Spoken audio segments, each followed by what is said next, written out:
এই যে আমরা শালিকে চলে আসছি দুপুরে খাবারের জন্য। এখানে সালাদ, মুরগি, ভাত, সাথে আরও চিংড়ি মাছ, লইটা ফ্রাই, অনেক কিছু আছে। আসুক, আসলে আপনাদের সাথে শেয়ার করব।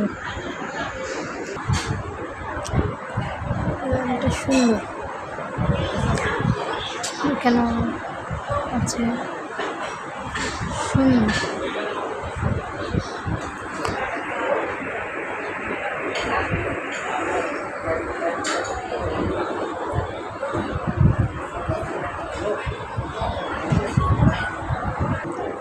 এই যে সাথে চলে আসছে চিংড়ি মাছ, আর এটা হচ্ছে লইটা ফ্রাই। শালিকের লইটা ফ্রাইটা অনেক মজা হয়। এর আগে যখন আসছি খাবো না জোর করে খাওয়াইছে, খাওয়ার পরে দেখি খুবই মজা।